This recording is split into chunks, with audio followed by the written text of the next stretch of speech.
Assalamualaikum, Prof. Waalaikumsalam warahmatullahi wabarakatuh. Apa kabar? Alhamdulillah sehat aja. Baik. Sini hari ini kita bertemu dengan Prof. Ruslan, Muhammad Ruslan Nur ya. Iya.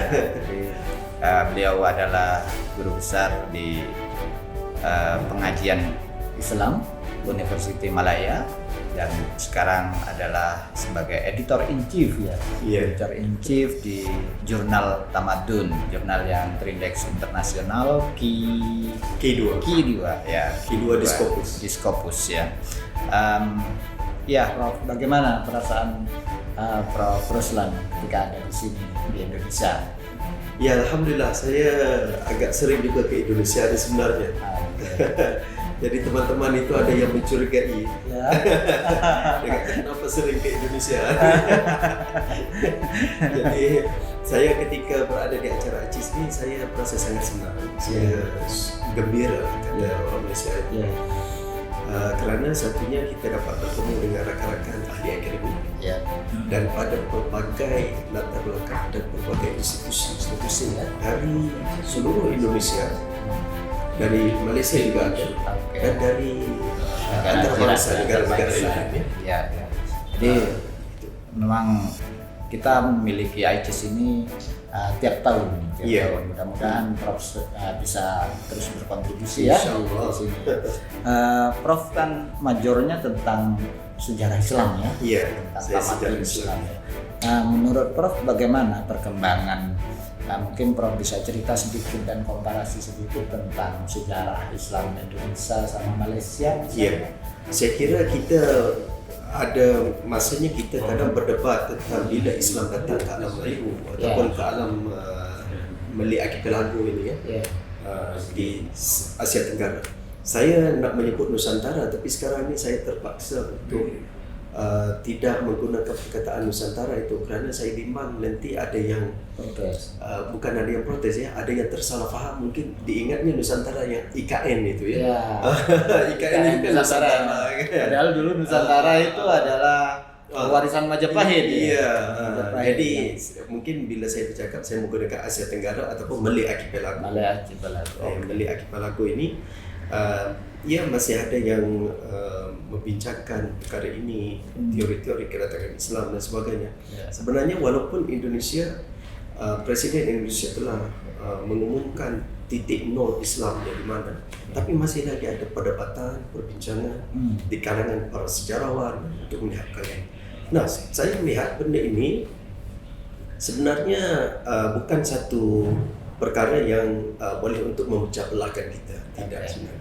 Tapi perkara ini adalah dinamika di dalam proses pencarian ilmu, di dalam proses untuk menggali sumber-sumber sejarah yang ada. Jadi di situ saya melihat bahawa perkembangan sejarahnya begitu dan kita harus bergerak bagaimana kita ingin mencorakkan masa depan di rantau kita ini. Di rantau ini. Kerana di rantau ini sangat penting sekarang ini. Kuasa-kuasa besar dunia melihat rantau ini sebagai satu rantau yang boleh memberikan impak yang positif dalam perkembangan dunia pada masa yang akan datang. Kalau sekarang current issues dalam sejarah peradaban di Asia Tenggara, Islam di Asia Tenggara apa biasanya topik yang sedang hangat? Iya, kalau kita lihat ya, ada beberapa topik lah kita mengikut trend semasa apa yang berlaku. Apabila 3-4 tahun yang lalu kita berbicara mengenai industri revolusi 4,0. Kalau di Malaysia dikata 4.0. Begitu juga ada yang membicarakan tentang society 5.0. Dua perkara ini perlu untuk kita lihat dari aspek kacamata pembangunan civilization.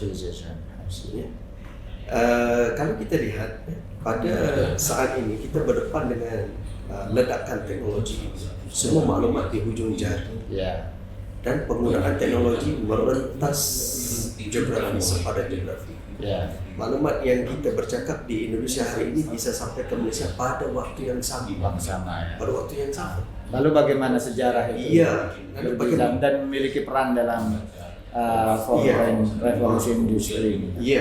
Jadi di situ kita melihat bahwa kalau sejarah ini masih lagi berada pada perbincangan seperti yang tradisional, kita tidak bergerak bersama, maka kita akan berdepan dengan masalah masyarakat yang akan datang tidak mengerti, tidak memahami berkaitan dengan sejarah. Jadi saya melihat isu yang besar di dalam sejarah ini, kita bahan-bahan kesejarahan itu banyak ada, betul. tapi bagaimana kita mendigitalisasikan bahan tersebut supaya sampai kepada anak-anak muda yang boleh menjiwai apa yang pernah berlaku pada masa dulu, dan kita katakan mereka ini dapat menguasai perjuangan-perjuangan masyarakat dahulu, mempertahankan watan dan tanah air.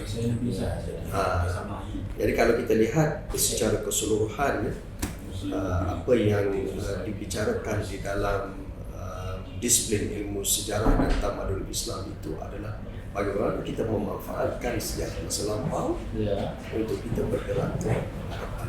Contoh kalau kita lihat di dalam, jadi itu menjadi sejarah sebagai lesson learned. Iya, lesson learned. Kalau kita melihat ada penulis-penulis yang menulis bagaimana kita ingin melahirkan sebuah negara yang baik, sebuah negara yang maju. Ada yang menggunakan istilahnya Madinah Al-Fadilah, macam Al-Farabi umpamanya, memberikan ciri-ciri pembinaan negara. Begitu juga dengan kehadiran ulama-ulama Islam yang dulu. Mereka itu bukan sekadar mengajar ilmu agama, tetapi mereka itu memberikan nasihat kepada pemerintah. Ini yang disebutkan oleh Al-Imam Al-Ghazali umpamanya apabila membicarakan berkaitan dengan nasaih al-mulk. Nasihat-nasihat kepada raja. Kepada raja, pemerintah, penguasa. Jadi ini peran yang harus kita ambil. Oke. Kemudian yang mungkin ada ini ya, kita kan di ICIS ini ada banyak sekali artikel-artikel yang dihasilkan dari para sarjana Indonesia, Melayu dan dari luar ya. Kira-kira apa yang bisa kita kontribusikan misalnya untuk Prof. Ruslan sebagai editor in chief dari Jurnal Tamadun ini? Ya, kalau khusus kepada Jurnal Tamadun ini kita melihat artikel-artikel yang di dalam skop perbincangan Islam History dan Islam Civilization. Jadi yang terkait dengan Islamic History di peringkat kita katakan sebagai Classical Islam History, zaman-zaman awal Islam umpamanya, masih ada perbincangan yang boleh untuk kita gali, umpamanya bagaimana At-Tabari menjelaskan berkaitan dengan perjanjian-perjanjian yang dibuat oleh contoh Sayyidina Umar Khattab ataupun sahabat-sahabat yang lain ketika mereka melakukan urusan futuhat ataupun membuka kota-kota. Bagaimana mereka melihat kelompok bukan Islam pada waktu itu, memberikan jaminan. Yang paling menarik perhatian saya ialah apabila disebutkan di dalam dokumen-dokumen ini bahawa ketika mana orang Islam menguasai wilayah Islam, itu mereka ini diundang untuk datang membebaskan mereka daripada jengkaman pemerintah kolonial sebelumnya. Di mana pemerintah-pemerintah itu mungkin Rom Byzantine ataupun Parsi ini yang menguasai tema-tema seperti itu mereka ini mengundang orang Islam untuk membebaskan mereka. Itu yang pertama. Yang kedua, saya melihat bahawa terdapat jaminan yang diberikan oleh pemerintah-pemerintah Islam terhadap kelompok non-Muslim, yang mana mereka itu akan selamat dan mereka itu akan dipastikan keselamatan mereka sehingga rumah ibadahnya tidak dihancurkan. Rumah ibadahnya dikekalkan. Dan saya fikir ada satu perkara yang boleh juga kita pelajari daripadanya, bukan sekadar rumah ibadah, tetapi tanda agama. Tanda agama ini religious symbols. Religious symbol ini kalau di dalam agama Kristen misalnya mungkin tanda salibnya. Kalau Islam kita tahulah religious symbol Islam itu bulan dan bintang. Tapi ini disebutkan secara khusus ketika umpamanya saya suka mengambil contoh Sayyidina Umar ini. Dia memberikan jaminan itu dan disebutkan wasul banihim, salib-salib mereka. wakana isihim wa sulbanihim. Ini karena isinya ataupun gereja ini tidak diambil, tidak dihancurkan. Ini berlaku pada zaman awal Islam. Tetapi setelah daripada itu, kalau ada yang menggunakan kekerasan dan sebagainya, itu tidak lagi mengambil contoh apa yang pernah dilakukan oleh Rasulullah SAW dan juga para sahabat. Jadi itu lesson learn yang terputus pada masa lalu ya. Oke. Jadi kalau khusus berkaitan dengan Jemaah Tamadun ini, kami melihat bahawa makalah-makalah yang berkait dengan perbincangan ataupun uraian berkaitan dengan Islam history ataupun Islamic civilization itu mengikut temanya yang itu, insyaAllah bisa diterima. Ya, saya kira itu menarik itu. Jadi mudah-mudahan dengan kehadiran Prof bisa memperkaya tentang diskursus tentang peradaban Islam, tentang sejarah Islam yang ada di tanah Melayu ini ya, di Nusantara misalnya, kalau Prof tidak mau menyebutkan khawatir jadi IKN ya. Jadi ya, saya kira itu merupakan satu hal yang penting. Dan poin yang juga saya kira menarik adalah jadi artikel-artikel ARICIS ini dapat dikirimkan ke Tamadun tentu dengan proses seleksi ya, dengan proses seleksi dari para reviewer ya. Jadi ini saya kira sangat memberikan simbiosis mutualisme ya, sebagai pakar di bidang sejarah Islam mendapatkan kontribusi, kami juga sebagai orang yang juga mengkaji ya dari para panelis AICIS ini mendapatkan pencerahan dari Prof juga, kemudian juga memiliki kesempatan untuk mensubmit artikel mereka kepada Tamadun, terutama yang berkaitan dengan jurnal keilmuan sejarah Islamic Civilization ini.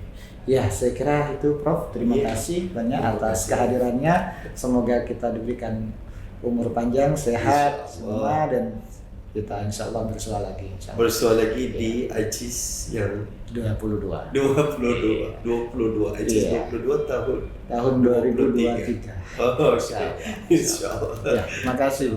Terima kasih. Ya, terima kasih. Assalamualaikum warahmatullahi wabarakatuh.